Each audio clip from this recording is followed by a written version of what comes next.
kami lakukan kajian, kami lakukan pembahasan dari kelima temuan maupun laporan tersebut terindikasi tindak pidana pemilu.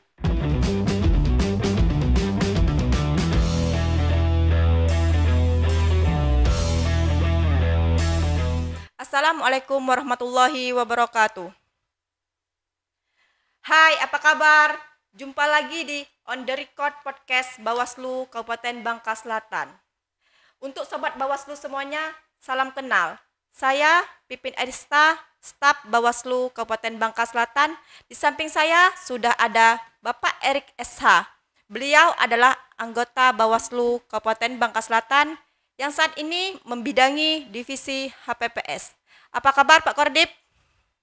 Alhamdulillah sehat walafiat di suasana bulan Ramadan di podcast perdana kita. Alhamdulillah. Alhamdulillah. Lancar puasanya Pak? Alhamdulillah di minggu kedua masih diberikan nikmat kesehatan sehingga bisa menjalankan ibadah puasa dan ibadah-ibadah lainnya di bulan Ramadan sekaligus tetap menjalankan aktivitas tugas dan kewenangan sebagai pimpinan di Bawaslu Kabupaten Bangka Selatan. Pada podcast kali ini kita akan membahas mengenai mereview kembali Pak penanganan pelanggaran 2019 dan Pilkada 2020. Mungkin Sobat Bawaslu selama ini belum tahu Pak apa saja penanganan atau kasus-kasus pelanggaran di wilayah Kabupaten Bangka Selatan yang telah ditangani oleh Bawaslu Kabupaten Bangka Selatan. Baiklah, sebelum kita masuk ke tataran review sejauh mana kami Bawaslu Kabupaten Bangka Selatan dapat melakukan tugas-tugas pencegahan, pengawasan maupun penindakan sebagaimana amanat Undang-Undang 7 tahun 2017. Sebelumnya dapat kami sampaikan bahwa kami di Bawaslu Kabupaten Bangka Selatan ada 3 pimpinan yang terdiri dari Pak Ketua dan 2 anggota, yang mana dari masing-masing pimpinan sesuai dengan nomenklatur yang ada pembagian terkait tugas dan fungsi kami secara kedivisian. Nah, hari ini saya selaku salah satu pimpinan anggota Bawaslu Kabupaten Bangka Selatan untuk periode 2018-2023. Saya nama Erik SH. Hari ini saya mengampu divisi hukum, penanganan pelanggaran dan penyelesaian sengketa. Nah, dapat kami sampaikan bahwa secara kelembagaan memang fungsi daripada Bawaslu sendiri dimanatkan oleh undang-undang mempunyai tugas dan fungsi 3 pokok yang sangat mendasar. Yang pertama adalah fungsi pencegahan, yang berikutnya adalah fungsi pengawasan dan fungsi penindakan. Nah, di divisi hukum penanganan pelanggaran dan penyelesaian sengketa ini lebih berkutat kepada tugas dan fungsi sebagai penindakan. Nah, kalau kita mereview kembali apa yang sudah kami lakukan di divisi hukum penanganan pelanggaran dan penyelesaian sengketa di pelaksanaan pemilu tahun 2019 maupun Pilkada 2020. Nah, kita ambil contoh dari sisi divisi hukum. Kami sudah melakukan berbagai sosialisasi tentang produk hukum, tentang aturan-aturan hukum, baik itu undang-undang sebagai dasar hukum, pelaksanaan pemilu dan pilkada. Kami juga mensosialisasikan hukum acara yang ada di Bawaslu, yaitu peraturan Bawaslu. Nah, salah satu ikhtiar kami dalam melakukan sosialisasi seperti melakukan roadshow kepada partai politik untuk agar salah satu stakeholder, salah satu pengampu kepentingan yang sangat-sangat vital di dalam penyelenggaraan pemilu adalah partai politik atau pelaku daripada pelaksanaan pemilu itu sendiri. Nah, sosialisasi yang kami lakukan adalah roadshow partai politik. Jadi kami Bawaslu Kabupaten Bangka Selatan melakukan roadshow keliling ke seluruh partai politik untuk menyampaikan dasar hukum dan Perbawaslu tentang apa-apa yang dilarang, apa-apa yang harus mereka lakukan dalam melaksanakan kampanye sehingga tidak terjerat dalam dugaan pelanggaran. Nah, di divisi penanganan pelanggaran sendiri memang dalam pelaksanaan pemilu tahun 2019 maupun pilkada 2020 kami melakukan penanganan pelanggaran baik yang bersumber dari laporan maupun temuan. Karena berdasarkan amanat undang-undang bahwa dugaan penanganan pelanggaran itu bersumber dari temuan maupun laporan. Nah, mungkin untuk laporan di kami Bawaslu Kabupaten Bangka Selatan sesuai dengan hukum acara yaitu tentang penanganan temuan dan laporan, kami juga menyampaikan kepada partai politik bagaimana hukum acara tersebut kami lakukan untuk proses penanganan pelanggaran. Baiklah Sobat Bawaslu, tadi sudah dijelaskan oleh Bapak Erik apa itu kepanjangan HPPS, yaitu Hukum Penanganan Pelanggaran dan Penyelesaian Sengketa, dan juga sudah dijelaskan apa tupoksinya. Nah Pak, tadi kan sudah dijelaskan bahwa di pemilu 2019 dan pilkada 2019 Bawaslu pernah menangani dugaan pelanggaran. Nah, sejauh ini Pak, berapa kasus yang telah ditangani oleh Bawaslu Kabupaten Bangka Selatan?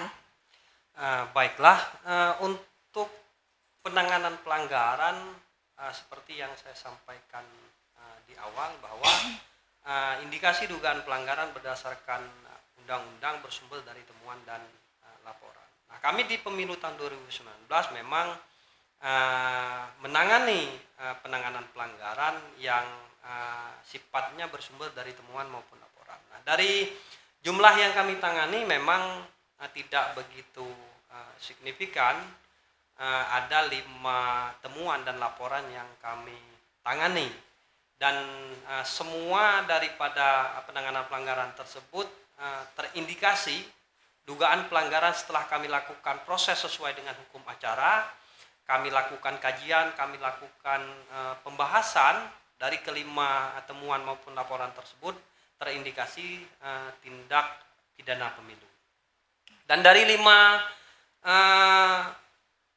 indikasi dugaan pelanggaran tersebut ada 1 dugaan pelanggaran tindak pidana pemilu yang memang secara proses penanganan di Bawaslu dan karena itu tindak pidana pemilu, maka dia akan berproses di Sentra Gakumdu.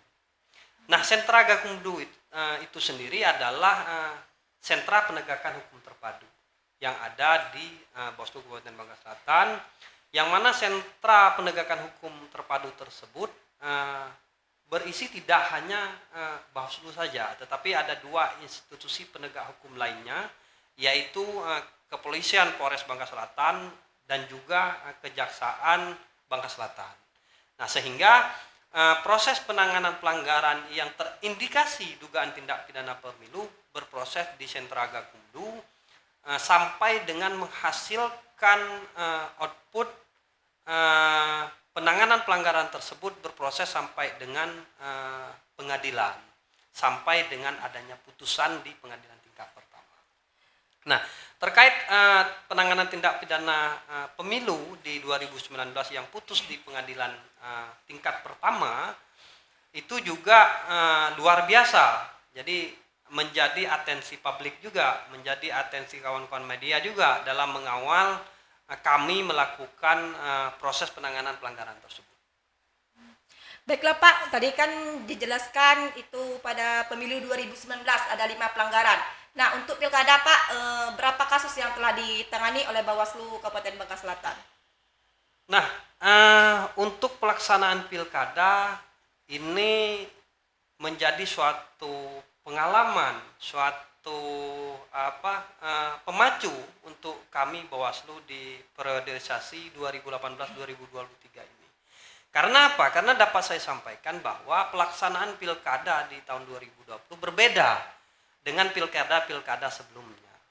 Karena di tengah-tengah tahapan pelaksanaan pilkada tahun 2020 sempat terhenti dikarenakan ada sebuah musibah yang tidak hanya terjadi di Indonesia tapi menjadi wabah musibah secara nasional maupun internasional, yaitu pandemi COVID-19. Sehingga dengan adanya pandemi COVID-19 dan sempat terhentinya pelaksanaan tahapan Pilkada tahun 2020 juga berpengaruh terhadap pelaksanaan kewenangan Bawaslu, khususnya Bawaslu Kabupaten Bangka Selatan dalam pola pencegahan, pengawasan maupun penanganan pelanggaran. Jadi pola penindakan di masa pandemi dalam pelaksanaan Pilkada tahun 2020 mengamanatkan kami untuk mendapatkan tantangan baru. Jadi ada proses-proses penanganan pelanggaran yang tidak bisa kami lakukan secara langsung, atau yang kami namai klarifikasi secara langsung karena terdampak dari pandemi COVID-19. Berarti itu salah satu yang menghambat proses klarifikasi ya Pak, karena tadi kan seharusnya klarifikasi secara langsung, tapi dengan adanya pandemi itu bisa dilakukan klarifikasi dengan cara lain misalnya. Ya, dapat saya sampaikan bahwa berdasarkan standar operasional, prosedur atau SOP dan dikuatkan dengan hukum acara Bawaslu dalam proses penanganan pelanggaran di Pilkada tahun 2020, ada proses klarifikasi yang sangat-sangat penting dalam proses penanganan pelanggaran. Karena berawal dari proses klarifikasi tersebutlah kita akan mendapatkan sebuah proses awal. Nah, dengan adanya pandemi COVID-19, proses klarifikasi yang seharusnya kita lakukan undangan secara langsung di kantor Bawaslu tidak dapat kita lakukan, sehingga berdasarkan hukum acara maupun SOP yang disiapkan, kita bisa melakukan klarifikasi secara daring. Tetapi kita di perjalanan kita menemui banyak macam persoalan, berbagai macam kendala. Pertama memang persoalan teknis dalam kita melakukan klarifikasi secara daring. Nah, yang berikutnya persoalan jaringan, yang mana terkadang orang yang akan kita klarifikasi tidak berada pada posisi yang terjangkau atau berada pada posisi jaringan yang bagus dalam hal alat penunjang komunikasi, khususnya handphone sebagai media dalam kita melakukan proses klarifikasi tersebut. Nah, di Bawaslu Bangka Selatan juga seperti itu. Kantor kita terkadang terjadi mati listrik, downnya jaringan, sehingga proses klarifikasi secara daring belum maksimal untuk kita lakukan. Baiklah Pak, tadi kan banyak kasus yang telah dilakukan oleh Bawaslu Kabupaten Bangka Selatan. Dari beberapa kasus tersebut, ada kasus yang menarik perhatian Bapak yang ditangani oleh Bawaslu Kabupaten Bangka Selatan? Nah, sebenarnya kalau dari awal indikasi dugaan pelanggaran tersebut, baik temuan maupun laporan, memang kita sebagai lembaga publik selalu mendapat perhatian publik, khususnya rekan-rekan stakeholder kita adalah rekan-rekan media. Rekan-rekan media yang ada di Bangka Selatan, alhamdulillah luar biasa atensi mereka dalam mengawal kinerja kita selaku pelayan publik atau instansi publik dalam melakukan penanganan pelanggaran. Nah, dari pelaksanaan pemilu tahun 2019 maupun Pilkada tahun 2020, di pelaksanaan pemilu tahun 2019 ada satu kasus tindak pidana pemilu yang diduga dilakukan oleh salah satu oknum yang masih menjabat aktif sebagai pimpinan, salah satu pimpinan DPRD Kabupaten Bangka Selatan, dan maju lagi sebagai calon legislatif di pelaksanaan pemilu tahun 2019. Yang mana indikasi dugaan pelanggaran yang dilakukan adalah larangan kampanye. Larangan kampanye yang dilakukan oleh salah satu oknum tersebut adalah larangan yang termuat di dalam pasal 521 jungto pasal 280 Undang-Undang 7 tahun 2017.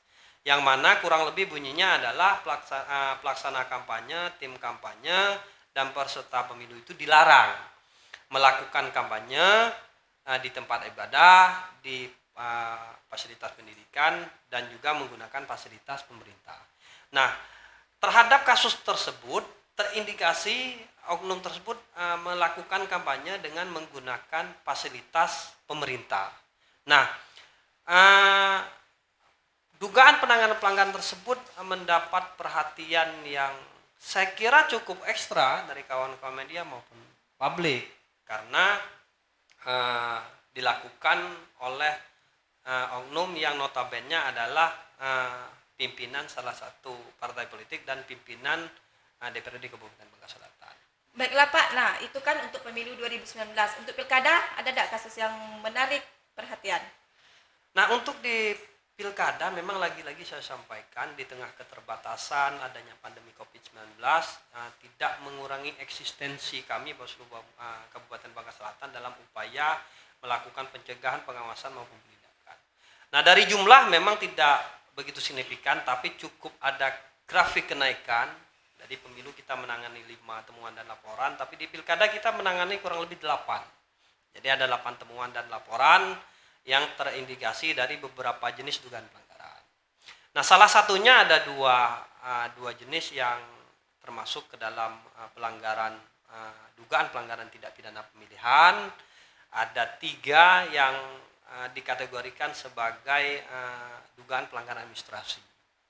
Dan ada selebihnya ada dugaan pelanggaran hukum lainnya.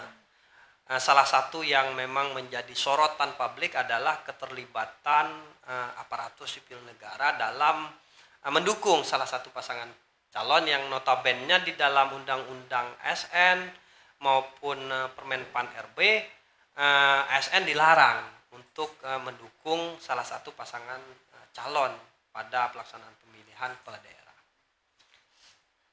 Baiklah Pak, tadi kan sudah dijelaskan grafik pemilu 2019 5 kasus, grafik pilkada meningkat kasusnya menjadi 8 kasus, berarti grafiknya naik. Nah Pak, bagaimana upaya Bawaslu untuk menekan supaya pemilu 2024 zero pelanggaran? Nah, memang kalau kita berbicara keberhasilan dari sebuah pelaksanaan pesta demokrasi, khususnya pemilu maupun pilkada. Nah, seperti kita ketahui, banyak pengamat maupun penyelenggara pemilu memasukkan indikasi ataupun indikator pertama keberhasilan sebuah pelaksanaan pemilu adalah tingginya partisipasi pemilih dan juga kecilnya penanganan pelanggaran atau kecilnya dugaan pelanggaran. Nah, sehingga kami Bawaslu Kabupaten Bangka Selatan dalam menyambut atau kami mempersiapkan secara kelembagaan untuk pelaksanaan pemilu dan pemilihan serentak di tahun 2024, kami berupaya untuk melakukan pencegahan semaksimal mungkin sehingga indikasi dugaan pelanggaran tersebut dapat diminimalisir atau dikurangi.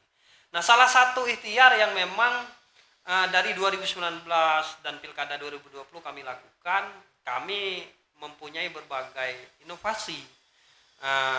Salah satunya kami berinovasi dengan melibatkan stakeholder, melibatkan pemangku kepentingan, dan yang paling penting adalah pelibatan masyarakat. Pelibatan masyarakat tersebut salah satunya dalam pengawasan partisipatif. Nah, jadi kami mendorong masyarakat untuk sama-sama menolak. Salah satu contohnya adalah menolak money politik, menolak adanya berita-berita hoax, menolak adanya indikasi politisasi sara ataupun konflik-konflik kepentingan lainnya yang memang secara undang-undang itu terindikasi dugaan pelanggaran pemilu maupun pemilihan. Nah, juga untuk stakeholder peserta pemilu kami juga berikhtiar dengan melakukan roadshow tadi, roadshow partai politik yang sudah kami lakukan. Jadi kami memberikan pemahaman tentang dasar hukum undang-undang maupun Perbawaslu, apa yang boleh dan apa yang tidak boleh dilakukan oleh peserta pemilu, sehingga peserta pemilu tidak terindikasi melakukan sebuah pelanggaran, baik itu pelanggaran administrasi maupun pelanggaran yang terindikasi tindak pidana pemilu. Baiklah Pak, berarti untuk menciptakan dan mensukseskan pemilu 2024 tadi ada 3 elemen yang penting supaya menciptakan demokrasi yang berkualitas dan berkeadilan, yaitu yang pertama penyelenggara pemilu, yang kedua stakeholder, dan yang ketiga masyarakat ya. Iya, sangat penting sebenarnya diketahui oleh masyarakat bahwa garda terdepan daripada pentingnya pelaksanaan pesta demokrasi itu berjalan dengan sesuai dengan azasnya adalah latung luber jurdil. Keterlibatan masyarakat dan stakeholder tidak hanya apa yang sudah diikhtiarkan oleh penyelenggara pemilu, itu sangat-sangat penting. Karena apa? Karena suksesnya penyelenggaraan pemilu ada di 3 elemen mendasar. Selain penyelenggara pemilu, ada partai politik, dan yang paling penting adalah masyarakat itu sendiri sebagai pemilih, sebagai pengawas, sebagai pelaksana daripada proses pelaksanaan pemilu maupun pemilihan. Baiklah sahabat Bawaslu, itu tadi sudah dijelaskan oleh Bapak Erik mengenai apa itu divisi HPPS, tupoksi HPPS, pelanggaran apa saja yang telah ditangani oleh Bawaslu Kabupaten Bangka Selatan selama pemilu 2019 dan pilkada 2020. Terima kasih Pak telah meluangkan waktu hadir di On The Record Podcast Bawaslu Kabupaten Bangka Selatan. Mudah-mudahan di lain waktu bisa hadir kembali di sini Pak, agar kita bisa mengupas apa saja itu pelanggaran tidak pidana pemilu. Baiklah, terima kasih.